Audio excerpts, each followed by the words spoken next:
తెలంగాణలో సంచలనం సృష్టించిన ఫోన్ ట్యాపింగ్ కేసులో కీలక పరిణామం చోటు చేసుకుంది. ప్రధాన నిందితుడిగా ఉన్న మాజీ ఐపీఎస్ అధికారి ప్రభాకర్ రావు సిట్ అధికారుల ముందు సరెండర్ అయ్యారు.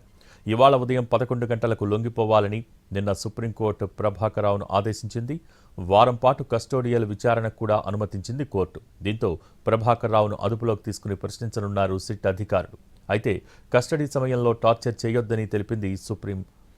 ఆయనకు ఇంటి భోజనం, మందులు అందించాలని తెలిపింది.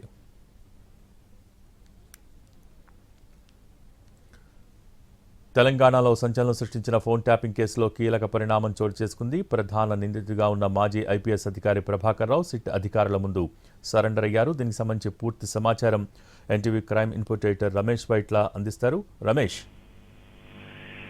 ఏదైతే ఎస్ఐబి మాజీ చీఫ్, ఇంటెలిజెన్స్ మాజీ చీఫ్ అయిన ప్రభాకర్ రావు కొద్దిసేపటి క్రితమే అటు సిట్ అధికారులతో సరెండర్ కావడం జరిగింది. అయితే దీంట్లో ముఖ్యంగా సుప్రీంకోర్టు ఇచ్చిన ఆదేశాల వరకు అతను 11 గంటల లోపు సిట్ అధికారులు హాజరు కావాలని చెప్పడం జరిగింది. ఈ మేరకు అతను హాజరు కావాలని జరిగింది. అయితే అతను ముందస్తు బెయిల్ పై ఇప్పటికి ఉన్నాడా, ముందస్తు బెయిల్ ను క్యాన్సిల్ చేసి కస్టోడియల్ విచారణకు అనుమతించాలని చెప్పి అటు కోర్టులో సిట్ వాదనలు వినిపించింది.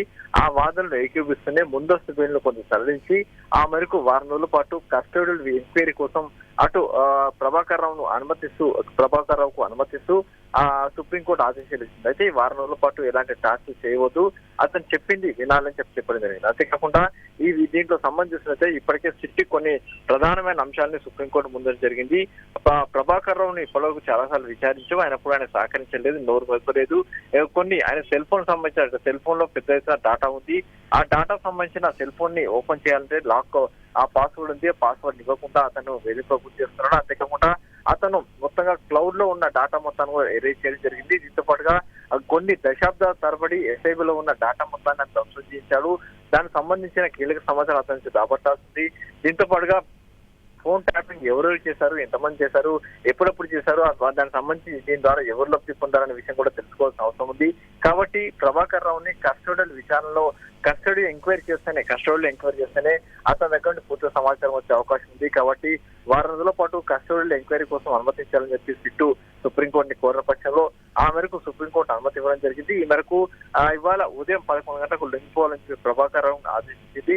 ఈ మేరకు సుప్రీంకోర్టు ఆదేశాల మేరకు ప్రభాకర్ రావు కొద్దిసేపటినే సిట్టు ఎదుట హాజరు కావడం జరిగింది. ఈ రోజు నుంచి శుక్రవారం వరకు కూడా వారం రోజుల పాటు అటు సిట్టు కస్టడీలో ప్రభాకర్ రావు ఉండబోతున్నాడు.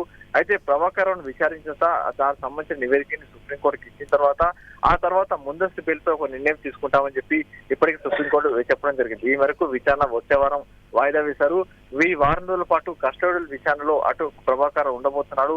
ఎలాంటి సంచలన విషయాలు లోకి వస్తాయో చూడాల్సిన అవసరం ఉంది. Okay, thank you Ramesh.